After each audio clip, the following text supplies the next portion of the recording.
Strong influence indeed. What is the hidden truth about why Star Wars Knights of the Old Republic 3 was cancelled? When Star Wars Knights of the Old Republic was released in 2003, it became an instant classic, with both fans and critics alike showering it with praise. It was the Xbox's fastest seller at launch ever, helped by commendations for its story, characters, and breadth of role-playing choices. Fans fell in love with new characters like the gruff Mandalorian Canderous, the sometimes pompous Jedi fledgling Bastila, and the hilarious, albeit cruel, hunter-killer droid known as HK-47. Explanation. It's just that you have all these squishy parts, Master, and all that water. How the constant sloshing doesn't drive you mad, I have no idea. Fans were also enchanted by a classic BioWare RPG story that saw one of the greatest video game plot twists of all time brought to life.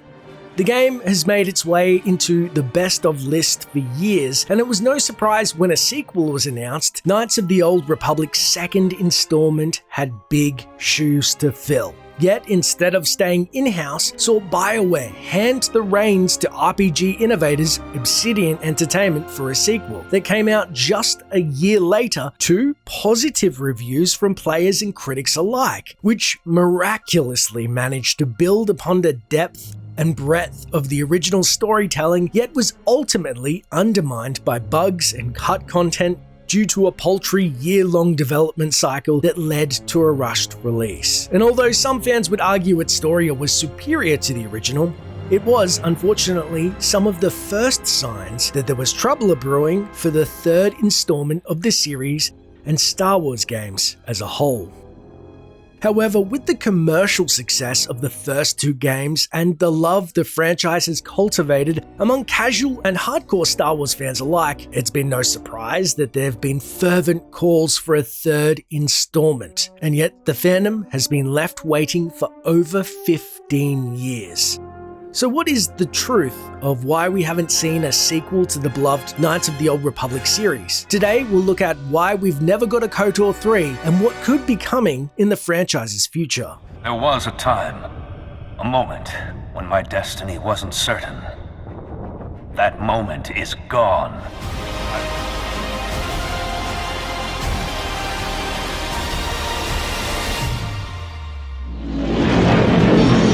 With Knights of the Old Republic 2 coming so quickly after the original, why didn't the momentum continue into a third game? Well, as it happens, Knights of the Old Republic 3 was already in development as early as 2004, but not by BioWare.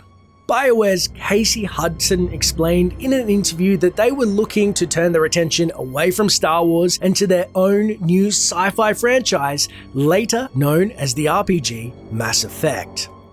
And when we got the opportunity to do the Star Wars Knights of the Old Republic project, I was fortunate to become the project director for that. And so I did Knights of the Old Republic and then the Mass Effect series. I think when we finished Knights of the Old Republic, we had a lot of fun making that game. We loved Star Wars, and we were really happy with what we had made. But I think there was another challenge out there for us. We basically wanted to do something very similar, make a console RPG, on the PC, on the console. We wanted it to be a little bit more accessible in terms of action that people understand versus kind of a D20 turn-based thing. We wanted to do something similar but better in a few ways. And we knew there was another challenge out there, which is, what if we could create our own universe for this and not play in someone else's as much as we love Star Wars?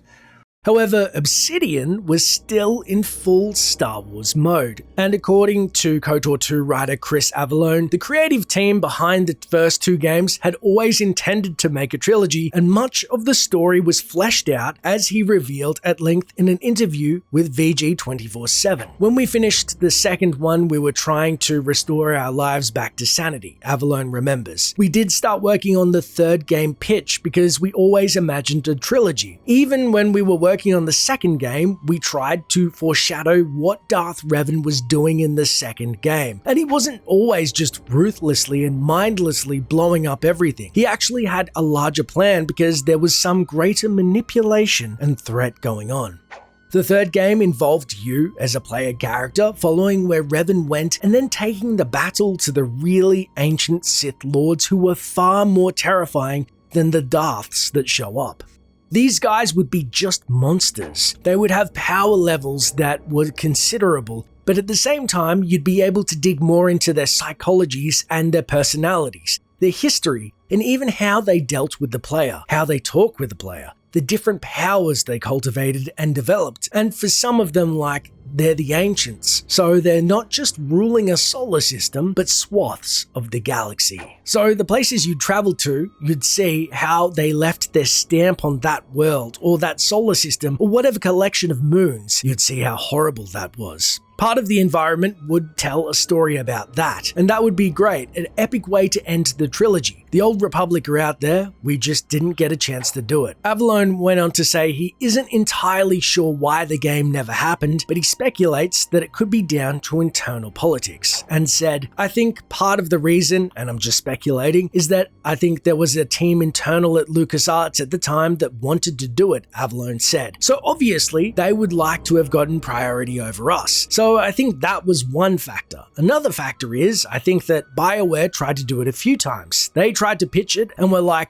hey, we're going to do a third game. But it just never seemed to actually go anywhere. So I don't know whether people didn't think there would be enough sales or if they didn't care about doing a single player game. I know a ton of people who would want to play it, but obviously maybe those numbers aren't big enough or whatever. So I don't know what the deal was. So the answer is, I don't know. He laughs, it wasn't us. If BioWare and Obsidian were armed with significant plot details and even the internal team at LucasArts were itching to explore the Old Republic's third installment, but instead we got Star Wars The Old Republic some 8 years later, who was the true villain that thwarted their attempts? Well, the answer we have lies in the now defunct LucasArts internally, as Avallone had predicted.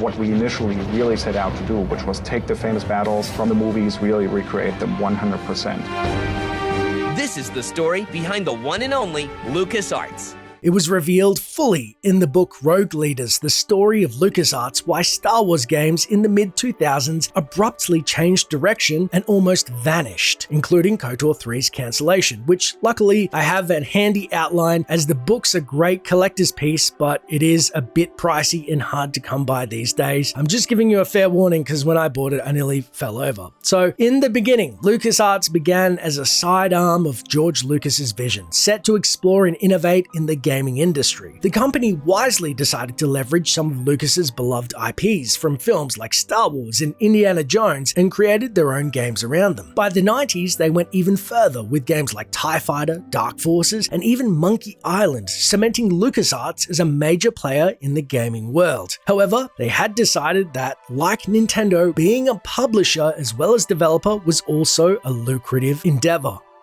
This marked a golden era in Star Wars games. Taking the strain off LucasArts' resources internally, game developers could license arguably the greatest franchise of all time and build their own vision around it, as the expanded universe had, with LucasArts making sure everything was kosher.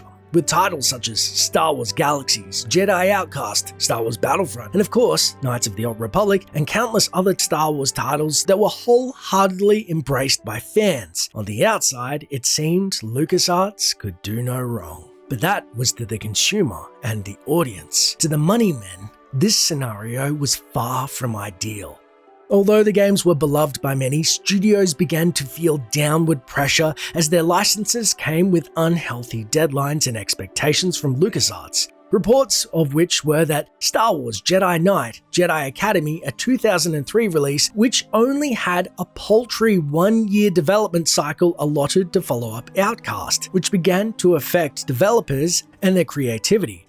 But that was not the worst of the situation. In 2004 to 2008, Jim Ward took over as the president of Lucasarts during a time, reportedly, when Lucasarts was having major structural issues. During Jim's tenure, he cut down Lucasarts by nearly half and halted production of nearly 20 unreleased Star Wars games in various stages of development. I am personally unsure how giving a third-person publisher a license to make a Star Wars game, which LucasArts then take profits off across the board, is somehow detrimental to a company's backend, but that's how Jim saw it and how he ran things. If you want a breakdown of all 20 games that never saw the light of day, I am happy to make a video about it. Leave it in the comments below. Now, although Kotor 2 was in development and was able to be released, it was rushed heavily, and all efforts of LucasArts were prioritized to more mass marketable games. In Jim's era, we saw the dawn of Star Wars Battlefront, which had performed financially well, and with the rise of first-person shooters and online capabilities,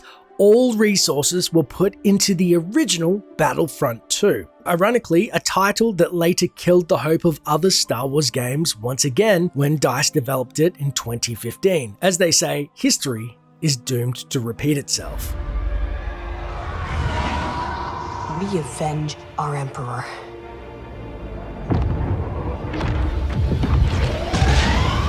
Although Ward resigned in 2008, the years post-2004 had not been kind to Star Wars games as a whole. Instead of dozens of titles being released, it has been a steady trickle of calculated releases. One of which was in 2011 titled Star Wars: The Old Republic. Although not a true sequel to KOTOR 2 as Obsidian had imagined it, BioWare once again took the reins and decided to take on the MMO genre as EA would make a gambit with a $200 million gamble at being the fabled WoW killer. Forcing Sony to shut down Star Wars Galaxies as to not confuse its launch, The Old Republic came out to mixed reviews, and although with a small but dedicated fan base which has propped up the game in the years since, its microtransactions and free-to-play approach is a staple of EA, much to the fan base's chagrin. And although heavily criticized, EA's latest earnings review shared that Star Wars: The Old Republic had passed $1 billion in revenue. So while the fans were disappointed, the shareholders were overjoyed. Now, it may not be a fan favorite, however, EA had secured an exclusive 10-year deal with Disney in 2013. Until the contract runs out or EA changes its mind on single-player stories, as we've seen them begrudgingly do with Fallen Order, KOTOR 3 itself, or other Star Wars games that are single-player, are unlikely. However, there is a new hope. In the past few years, there have been rumors swirling about a possible TV series or a movie based on Star Wars: Knights of the Old Republic to help bolster Disney Plus as a competitor in the market. And it's rumored to be currently written by Laeta Kalogridis, a writer for Avatar and Shutter Island for Lucasfilm, was reported by BuzzFeed News. Kathleen Kennedy had also stated when asked about the Old Republic directly, "You know, we talk about that all the time. Yes, we're developing something to look at. Right now, I have no idea where that might fall, but we have to be careful that there is a cadence to Star Wars that doesn't feel like too much." Thus, the likelihood that we could see another Old Republic game released in tandem with a show/movie would increase dramatically. However, as Disney had previously vowed to make their properties better synergized as canon, it would more likely be KOTOR reimagined or a canon reboot versus a proper KOTOR 3. As things stands, Star Wars: The Old Republic is the third installment in the franchise in a totally different direction. And while EA has the license, well, it doesn't seem like they'd want KOTOR 3 to kill their golden goose, The Old Republic. But if the studios won't make the game, could the fans? Well, after Disney infamously shot down the Aperon project, an HD remake of the original KOTOR, it's unlikely we will see our fans have a crack at realizing Obsidian's vision in the near future. That's it for the video. Please make sure to like, subscribe, and hit the bell to stay up to date with all the KOTOR news. And if you want to know what all 20 unreleased titles are, again, let me know in the comments below. Thanks for watching, and until next time, Traveler. The Force is giving us a vision, like the one we shared on Dantooine. Did you see it? Of course. You must have. The Force is strong with us both.